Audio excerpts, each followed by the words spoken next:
Hello everyone, myself Amit Gupta. I am teaching physics in Kota for last 24-25 years और मैंने all India rank 1 से लेकर top 100 के अनेक रैंकर्स को पढ़ाया हुआ है और मेरे कई सारे स्टूडेंट जेईई एडवांस के अंदर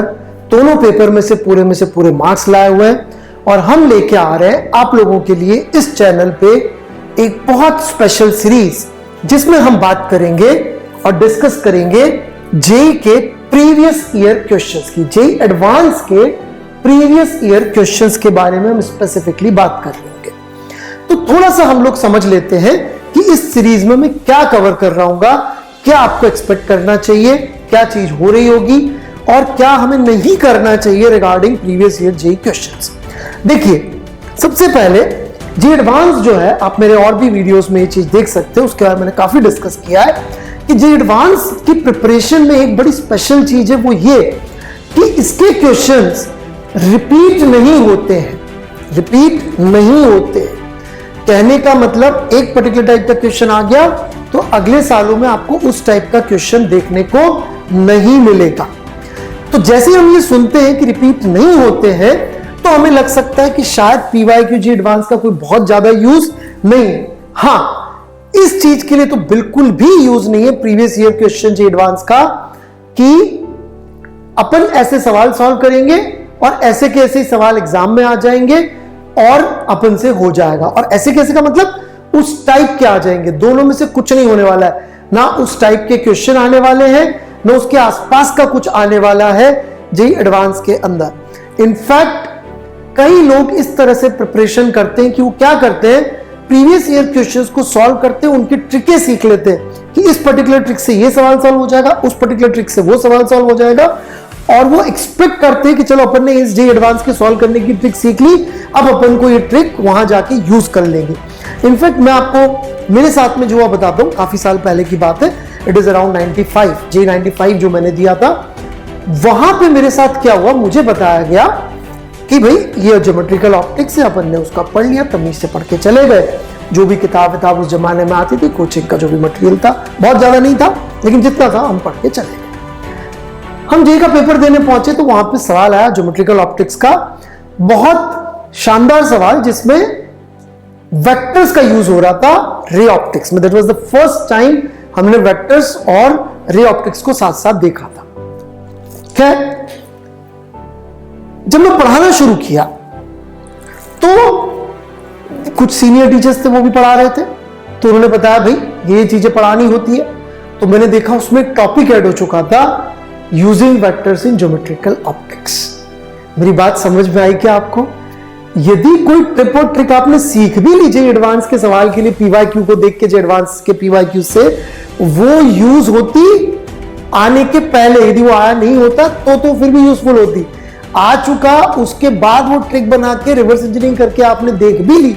तो उससे आपको कुछ भी फायदा नहीं होने वाला है। तो जो मैं आपको पीवाईक्यू जेईई एडवांस डिस्कस करूंगा,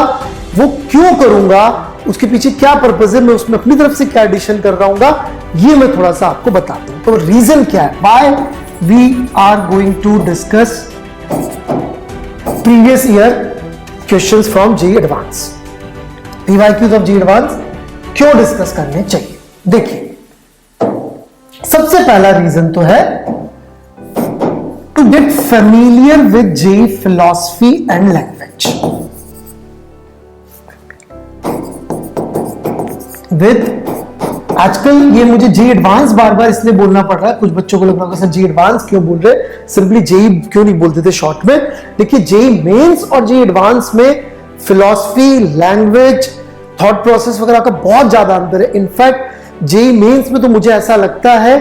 कि हम कोशिश करें तो काफी हद तक 90% क्वेश्चंस किस टाइप के आते हैं ये प्रेडिक्टेबल है। एडवांस में नहीं है, मेंस में प्रेडिक्टेबल है कि किस तरह के क्वेश्चन इस टॉपिक में आने के चांसेस है 90% से ऊपर प्रोबेबिलिटी के साथ। तो इसलिए उससे बिल्कुल अलग रहेगी हमारी बातचीत। So to get familiar with JEE advance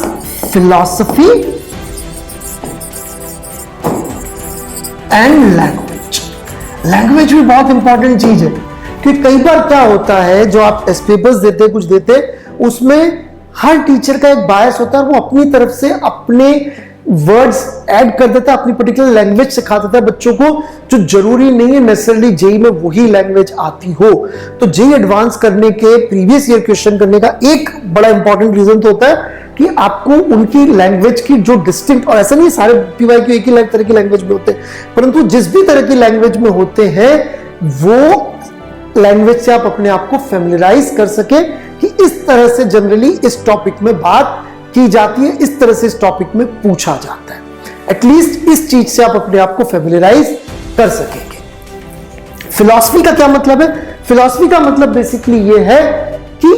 क्या थॉट प्रोसेस से सवाल वहां पे एग्जाम में आते हैं, वो इस टॉपिक में कितना डीप जाते हैं, इस तरह की चीजें आप वहां पे सीख सकेंगे। दूसरी चीज, क्यों हम लोग पीवाईक्यू करना चाहिए? एक सिंपल सा रीजन ये भी होता है कि this is actually quite simple reason कि भाई रिवीजन हो जाए कॉम्प्रिहेंसिवली।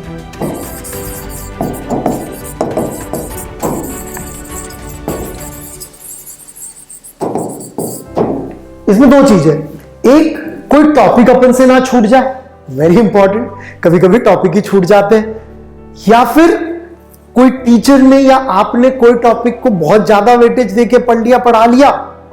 लेकिन आपने देखा इसकी तो उतनी वेटेज नहीं है, उस तरह के सवाल ही नहीं आते, या उस तरह की बातचीत ही नहीं होती है जिस तरह की जेई के अंदर आते हैं, बिल्कुल ही डिफरेंट, दो अलग अलग डायरेक्शन में चलती है। जैसे कि आपने उठा के जो है, फॉर एग्जाम्पल, अगेन ऑप्टिक्स का एग्जाम्पल ले रहा हूं, आपने उठा के प्लेन मिरर के ऊपर